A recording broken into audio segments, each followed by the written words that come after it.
Merci Pablo Léridon d'être sur le plateau d'Instant Court et bienvenue. Merci beaucoup.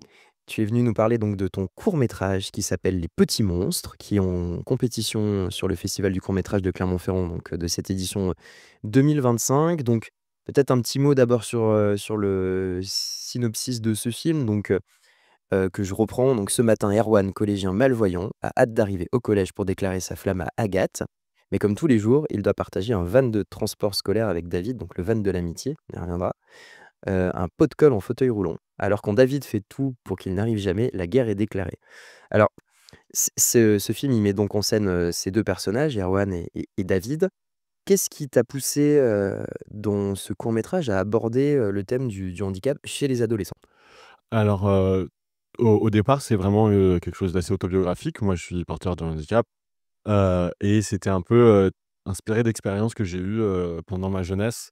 Donc moi, c'est un handicap à la main, c'est pas quelque chose de moteur, donc j'ai jamais été dans un van de transport scolaire, mais à plusieurs occasions, que ce soit dans le cadre scolaire ou extrascolaire, d'être dans ce que j'appelle un peu des communautés forcées, quoi, où on met un peu tous les jeunes, qui peuvent pas participer à une activité pour, X ou Y raison. Les affects que ça peut déclencher, quoi, parce que ça peut on espérerait que ça puisse déclencher beaucoup de complicité et de solidarité, mais dans un premier temps, ça fait beaucoup de rancœur et beaucoup de jugements, des uns sur les autres. Donc moi, j'avais toujours j'ai pas eu toujours envie de le faire, c'est des expériences qui m'ont beaucoup marqué et en fait, à l'âge adulte avancé dans lequel je suis, maintenant je suis plutôt de l'autre côté où je travaille avec des adolescents, notamment je mène des ateliers de cinéma et cetera. Et ça m'a donné envie de me replonger un peu dans ces souvenirs et d'en faire, une matière, filmique. Alors, c'est un film drôle, qui fait beaucoup rire, qui fait beaucoup C'est sourire, qui est très fin aussi, dans l'écriture. Et alors moi je l'ai beaucoup aimé, bon évidemment le van de l'amitié c'est très drôle, c'est tellement tarte à la crème à l'intérieur, ça fait sourire. Hem et donc ce van de l'amitié qui transporte donc ces 2 personnages entre chez eux et leur école, mmh, c'est une sorte de bulle un peu, hein, que tu as construit et c'est vraiment que tu as construite et c'est vraiment un des ressorts de l'humour et du comique qui s'installe dans le film, mais c'est pas le seul. Comment tu as travaillé ces petites pointes d'humour qui arrivent par-ci par-là et qui font que c'est très léger et c'est bon enfant? ben, c'était, moi ce que j'avais remarqué justement toujours dans ces souvenirs et cetera, en tout cas chez moi, mais chez d'autres jeunes, c'est qu'en fait ça pousse très souvent au sarcasme, quoi, ça et à l'humour, à l'ironie parce que, ben, la situation elle est difficile, la situation elle est, parfois dure, parfois, triste et en fait d'avoir, ce bouclier un peu donc le 1er humour du film, c'était entre ces 2 persos, quoi, ce qui développait l'un l'autre et surtout le plus grand, Erwan. Et ensuite, c'est pas tant ça dans le film puisque justement on reste un peu dans cette bulle, nous on appelait ça le bocal, quoi, vraiment ils traversent comme ça heu, une agglomération rennaise, dans leur, petit bocal, de poisson rouge.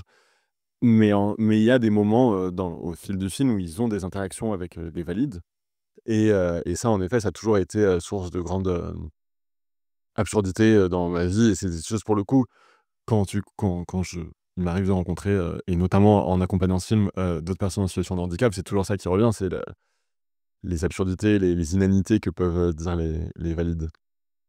Et alors vraiment, moi ce que j'ai beaucoup aimé aussi dans le court métrage, c'est que tu arrives à représenter très fidèlement, les défis du quotidien. Et le piège dans lequel tu ne tombes pas, c'est, le piège du cliché qui sont souvent associés au handicap et au contraire, tu arrives à retourner ces clichés, dans le court métrage. Bon, moi, je pense à une scène, je vais pas, trop dévoiler le court métrage, mais notamment quand ils se retrouvent dans ce petit, dans son petit café, voilà, les 2 personnages et qui se retrouvent face à ce serveur qui pense avoir de l'empathie et précisément, cet aspect misérabiliste, c'est qui est terrible. Tu arrives à retourner ce cliché et tu montres dans le court métrage beaucoup d'humour et beaucoup de répondants aussi chez ces 2 personnages. Est-ce que tu peux nous parler un peu de tout ça? Oui, alors, bah, moi c'est vraiment, il y avait quelqu'un qui me demandait: «Mais, si c'est un film autobiographique?» mais ils sont vraiment très méchants. Je disais: «Ouais, bah, OK, désolé».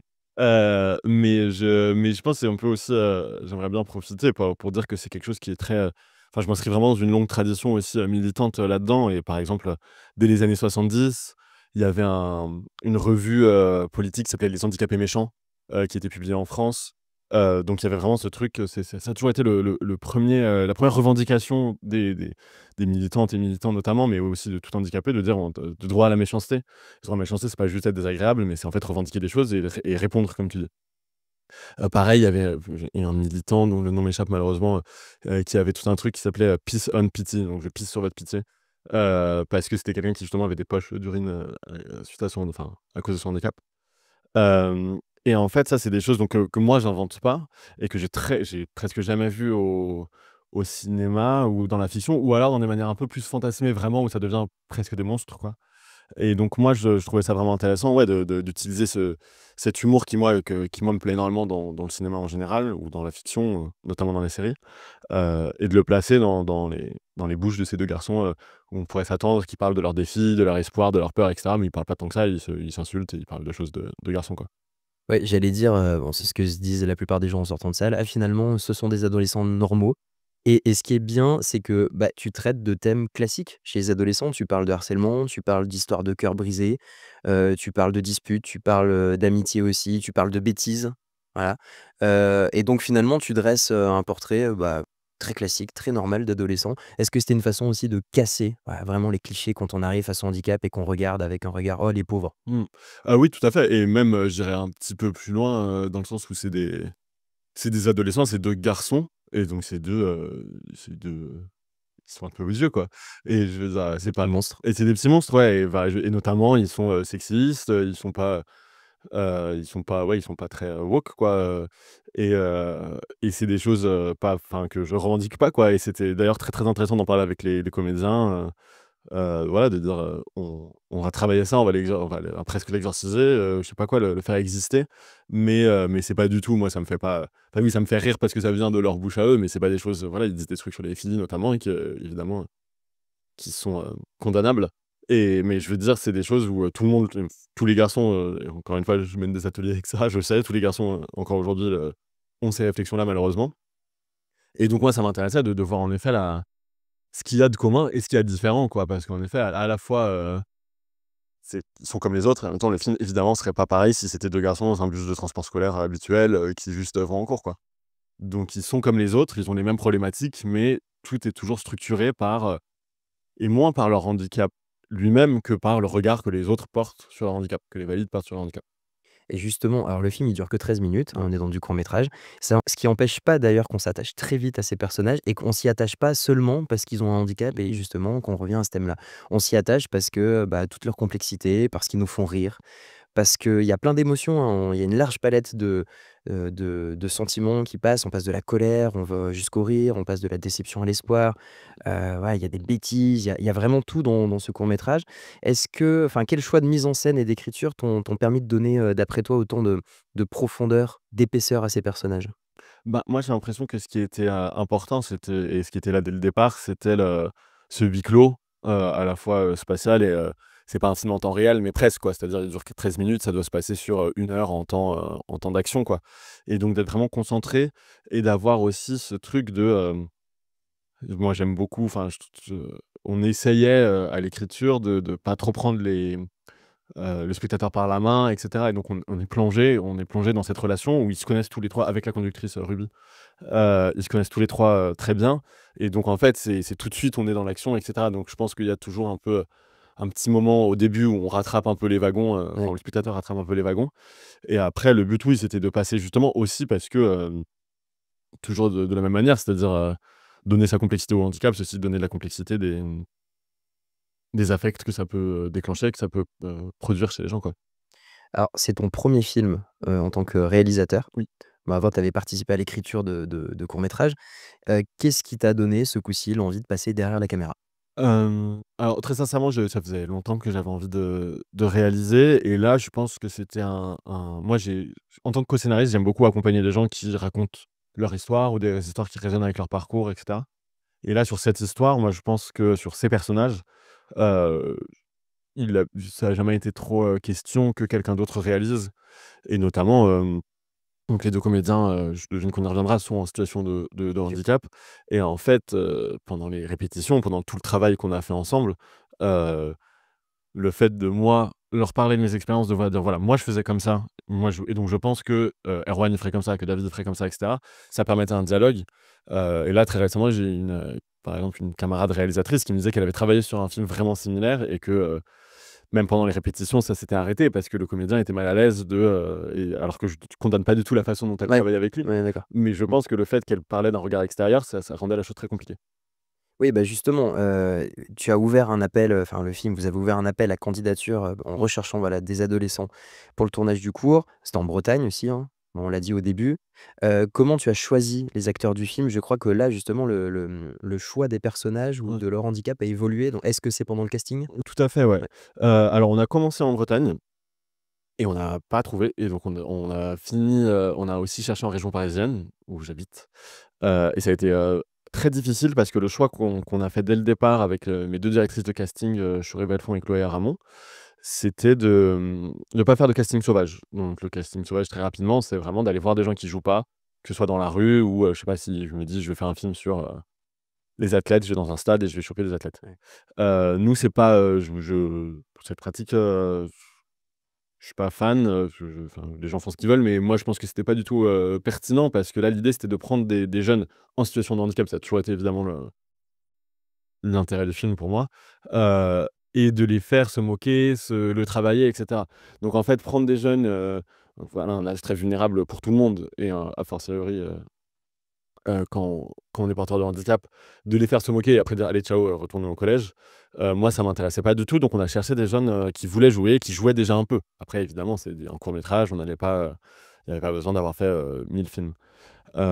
Et en fait, donc ce que mes directrices de casting, m'ont fait remonter, elles ont envoyé, vraiment des centaines, je crois 600 mails, à tous les cours de Ah ouais. théâtre de Bretagne et de Navarre, heu, pour, heu, pour trouver et en fait, en disant voilà, en ne cherchant pas auprès des cliniques ou des centres de rééducation, mais en cherchant auprès de cours de théâtre, de trucs comme ça.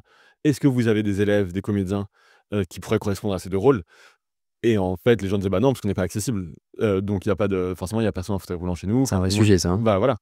Et en fait, il y avait un truc de serpent évidemment qui se mord la queue, de: «Ah bah les comédiens n'existent pas».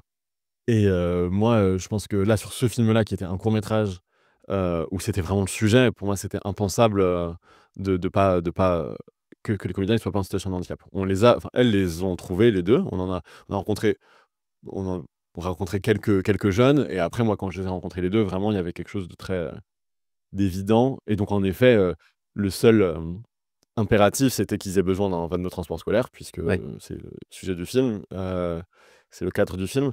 Mais après voilà, ça a été, gérer l'écrit et ça m'a posé aucun problème. C'était pas ça le sujet, c'était pas le Ouais, type ouais. de handicap. Et ça a été un bon pari puisque les 2 acteurs, donc Samuel Kalombaï Mmh. et Oscar Bloss, Tout à fait.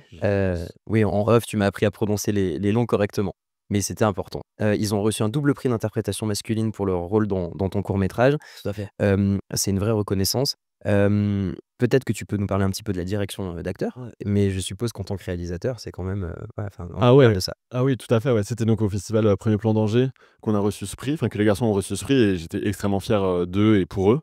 Et en effet, moi, de toute façon, quand je présente le film là depuis, qu'il commence un tout petit peu sa vie en festival, c'est Les Petits Monstres, c'est eux, c'est le film s'est fait avec eux, par eux, pour eux. Et donc le travail, il a été assez long, et c'était, mais un très chouette travail. Donc ils habitaient tous les 2 en région ils habitent tous les 2 en région parisienne comme moi. Et en fait, donc on a tourné, aux vacan il y a un an, un peu moins d'1 an, aux vacances de Pâques. Moi, j'avais décidé que ce serait eux à partir du mois de janvier et en fait, on s'est vus, quasiment une dizaine de fois, chez l'un des 2, à répéter, à refaire tout le scénario et cetera. Et en fait, ça, c'était extrêmement important parce que j'avais notamment reçu des conseils, d'une réalisatrice qui avait fait un film avec, un long métrage avec, beaucoup, beaucoup d'enfants et elle me disait quelque chose de très juste qui est qu'un comédien dit presque jamais non, parce qu'il a pas envie de perdre son boulot et un enfant dit presque jamais non. Donc en fait, il f i et un tournage, c'est un endroit de grand stress, de grande, adrénaline et cetera. Donc en fait, quand tu dis: «Ça te dérange pas de faire ça?» C'est super dur pour un enfant Ouais, de dire bien non. sûr, ouais. Et donc là, l'idée, c'était de leur laisser tout l'espace possible, toute la liberté possible de dire: «Non, je vais pas dire ça, ça me rend triste, ça me met mal à l'aise, ça j'y crois pas, ça». Et donc ça, on l'a fait dans l'intimité du domicile de l'un des 2, à 3, sans caméra. Enfin, parfois, je filmais pour me donner des idées, mais et donc c'était vraiment ça. Et ensuite, ce qui était intéressant, c'était que donc ils étaient pas, Donc ils avaient 13 et 15 ans, donc c'est pas non plus des enfants, enfin C'est des ados, c'est ouais. des ados, même si c'est des mineurs, on les a traités, juridiquement comme tels. Et notamment, j'avais fait venir une coach, plutôt pour enfants, sur une des répétitions, ça pourrait nous aider. Et elle avait assisté à la répétition, et elle avait dit: «Bon, j'ai rien à faire, et je vais me faire chier sur le tournage, je veux bon courage». Et en effet, c'était en effet bien parce que c'est vrai qu'il y avait aussi cette complicité autour aussi de notre vécu commun qui pouvait, avancer comme ça. Alors, cette question du handicap, en 2024, elle a trouvé un écho puisque Artus a sorti un Mmh. un film qui a rencontré un franc succès, un petit truc en plus. Et ce qui est chouette dans ce film, c'est qu'on ne rit pas contre, mais qu'on rit avec les handicapés. Quel regard toi tu portes sur l'évolution des mentalités et selon toi, quel rôle peut jouer le cinéma pour continuer à faire évoluer les mentalités sur cette question-là? Oui, bah, je trouve que ce qui serait vraiment chouette, pour le cinéma français, ce serait qu'on advienne un petit peu à aller un tout petit peu plus loin qu'un tout petit truc en plus, qui serait, que les persos handicapés soient au centre des films. Là, c'est pas le pari d'Artus, mais c'est pas enfin, Artus, il fait un film parce que c'est Artus et que c'est lui la star et tout. Il y a pas Ouais, de voilà, c'était son projet. Mais en fait, je trouve que, il y a encore beaucoup de films sur, mon fils est handicapé, ou je vais aller chez les ouais, handicapés, ou, je vais, machin. Et pour moi, là, ce qui serait vraiment important, et ce que j'essaie de faire dans le film, non pas que le film soit important, mais que ces projets-là mettent au centre, les handicapés, parce que les personnes en situation de handicap, parce que je pense que c'est là ouais. qu'il y a quelque chose à faire évoluer, parce que sinon, tout le monde connaît, c'est ce qui est dit dans le film, tout le monde connaît quelqu'un qui est en situation de handicap et tout le monde le trouve sympa ou pas sympa, c'est pas la question. On sait qu'ils existent, on a quand même dépassé ça. Je pense qu'il y a quelque chose d'à la fois important, et en même temps, moi, c'est drôle parce que j'ai, un membre de ma famille qui travaille, en ESAT, donc les établissements de travail, pour personnes en situation de handicap, et qui disait: «Mais je trouve ça incroyable la dissonance entre, enfin, vraiment, c'est les endroits les moins financés du monde, où il y a beaucoup, beaucoup d'abus, beaucoup de choses terribles qui se passent». Et il y travaillait pendant que des millions de personnes allaient voir un petit truc en plus, et lui se disait: «Mais c'est presque caricatural les gens se Ouais. sentent coupables que la société fasse rien, et donc au moins on va aller mettre, Mmh. les 10 balles pour UGC». Hem, donc je pense qu'il faut pas non plus que les films soient des juste des comment dire?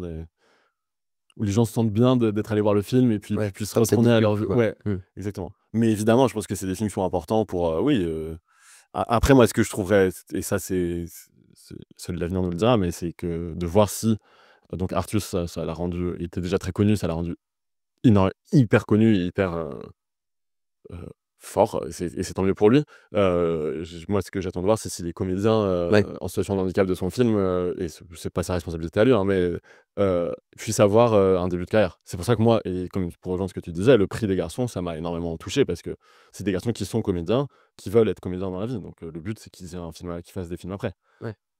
Alors, peut-être, nous parler de la suite, justement, puisque donc tu as fait ton premier court métrage Les Petits Monstres et tu travailles sur un projet de long métrage que tu intitules Les Moyens Monstres. Oui, oui.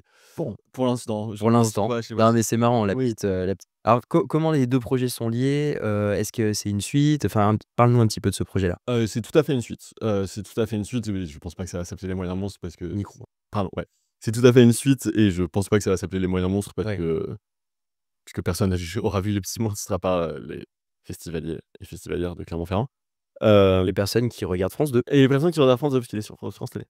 Hem, mais donc oui, en fait, moi, la 1re envie, pour revenir à ta première question, c'était de faire un film sur une cavale une fugue de jeunes en situation de handicap moteur. C'était de faire, s'entrechoquer, l'enfermement du handicap, l'enfermement à la fois physique et social, et la liberté, des films de cavale que moi j'ai toujours adoré, que ce soit Thelma et Louise, ou même, je sais pas, Les 400 coups, qui est aussi quand même un film de Ouais, fugue bien à sûr. répétition, et ça. Donc c'était ça, et un ami producteur m'a très judicieusement dit, «Bah, peut-être commençons par travailler qu'est-ce qui dans leur quotidien leur donnerait envie». Donc là, je spoil bien fort le cours. Mais bon, c'est le principe, et donc là, le long métrage, ce serait l'idée de suivre cette cavale, de suivre cette, fugue sur quelques kilomètres et quelques heures, mais de quand même, travailler ça, et notamment de développer après tu parlais de bulles, enfin Ouais. après ce bocal, de voir vraiment, toute la palette d'interactions avec les valides qu'il peut y avoir quand on est en situation de handicap. De cette, excursion dans cet étrange monde des valides, quoi. Affaire à suivre. Tout à fait, Bon, on a j'espère. hâte. Ouais, moi aussi. Merci beaucoup Pablo d'être venu sur, notre plateau, le plateau d'Instant Court et puis, bah, on te souhaite, un prix pourquoi pas à Clermont Peut-être, et sinon. puis, un beau parcours encore pour ce court métrage. Merci beaucoup.